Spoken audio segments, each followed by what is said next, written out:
Hello everyone and welcome back to another PHPRunner tips and tricks tutorial. Today we are wrapping up our deep dive into version 11.3.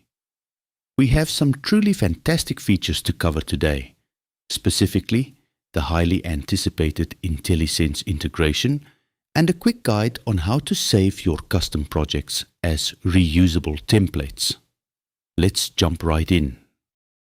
We are going to build a URL shortener today.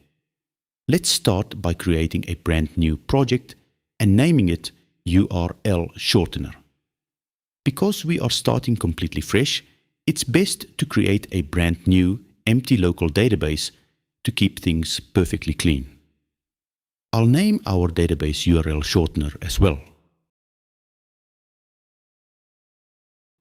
Once we connect, we have a complete blank slate. Everything is going exactly to plan. Next, we need a database table.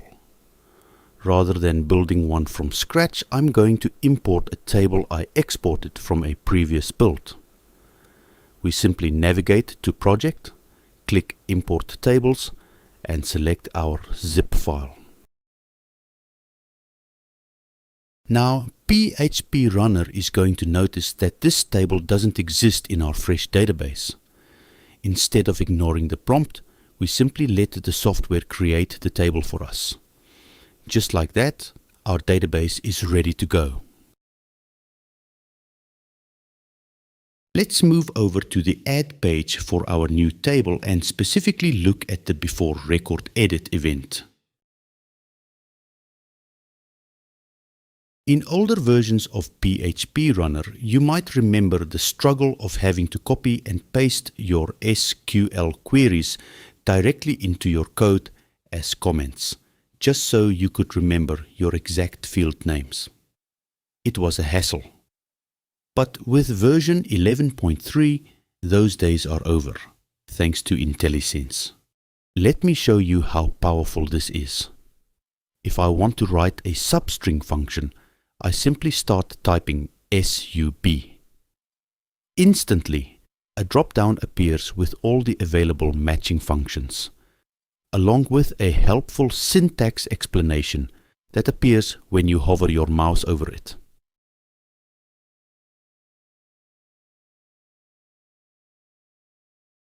It gets even better. If you need to reference a specific database field, just type the $sign, the word values, and an open square bracket. Boom! A complete searchable list of every single field in your table drops down, like clicks, created at, or long URL. You just click the one you need. This saves an incredible amount of time and completely removes the guesswork from coding. Before we test our application, let's have a quick look at the style editor. Here you'll notice a custom file named su.php. This tiny file does all the heavy lifting. It handles the URL redirects, manages click counts, and ensures the correct data is displayed on screen. A lot of logic went into making this run smoothly, so I highly recommend leaving it exactly as is. Before we move on, a quick reminder for all YouTube channel members. You can now sign in with your Google account and download this application exactly as you see it here. That means no need to spend time retyping the code yourself.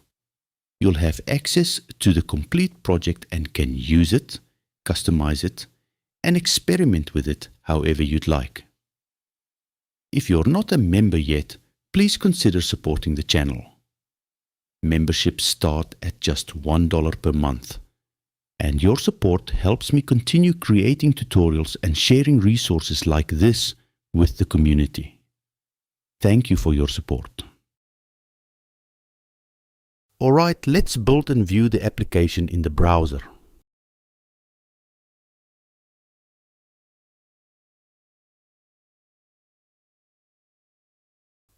Let's try adding a new long URL, like the Xline Soft support page, and click Save. Oh, it looks like we hit an error. It says column created at cannot be null. This is actually a great real-world debugging moment. If we look at our database table, the created at field is a date time type set to not null, but it's currently receiving a 0 value. Let's fix this. We'll jump back over to the events page and simply change that value to now. This tells the system to automatically grab the current date and time whenever a record is saved. Let's rebuild and try that one more time. And there we go. The record was added successfully. If we go back to our list, we can see our original long URL, the click count currently at 0, and our brand new short URL. You'll notice the generated link looks a bit strange right now because we're running it on a local host. But don't worry. Once you deploy this to a live server, the short code will look completely normal and run exactly as expected.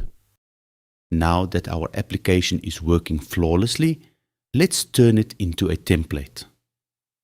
This is an amazing feature for when you build a handy tool, whether it's an accounting system, an invoice generator, or a URL shortener, and you want to use it again in the future. Simply click Save as Template, give it a name like URL Shortener, and hit OK. It really is that easy. To prove it, let's open a brand new project.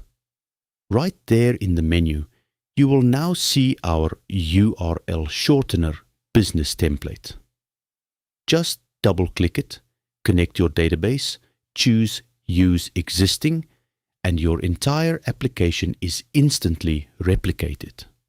And that is a wrap for today, guys. We've successfully covered the major updates in version 11.3.